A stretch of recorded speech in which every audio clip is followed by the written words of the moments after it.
નર્મદાના કોંગ્રેસ બક્ષીપંચ જિલ્લા પ્રમુખ વિપુલભાઈ બારૈયા સહિત 150 થી વધુ આગેવાન અને કાર્યકર્તાઓએ ભારતીય જનતા પાર્ટીમાં જોડાયા છે। રાષ્ટ્રીય શક્તિના મજબૂતીકરણ માટે સમર્પણની ભાવના વ્યક્ત કરી હતી।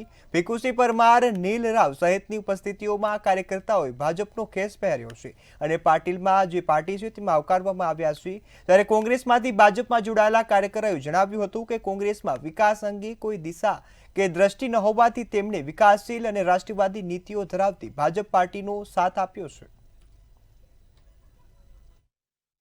ગમોડના જે નવનિયુક્ત સરપંચ છે વિપુલભાઈ અને એ પૂર્વ કોંગ્રેસના કાર્યકારી અધ્યક્ષ તરીકે પણ રહી ચૂકેલા છે। એમની સાથે ખૂબ મોટી સંખ્યામાં જે 150 થી વધારે ને હજુ બાકીના દિવસોમાં પણ બાકીના લોકોને જોડવાના આશય સાથે આજે કોંગ્રેસ પાર્ટીને છોડીને ભારતીય જનતા પાર્ટીનો એમને ખેસ ધારણ કર્યો છે।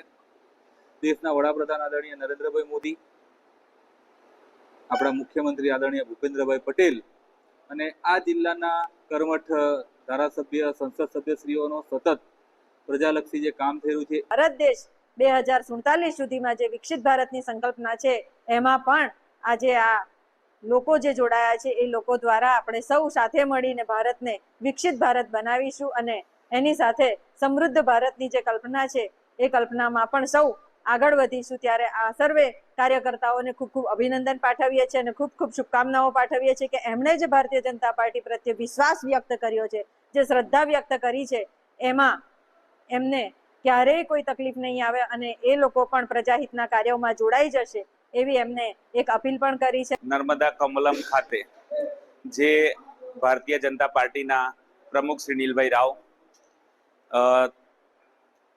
ધારાસભ્ય શ્રી દર્શનાબેન તેમજ અમારા તાલુકા પ્રમુખ શ્રી ગૌરાંગભાઈ જે વિકાસના કાર્યો કર્યા છે એનાથી પ્રેરિત થઈને આજે હું મારી ટીમ, મારા મિત્રો સાથે ભારતીય જનતા પાર્ટીની વિકાસની જે યાત્રા છે એમાં જોડાઉં છું।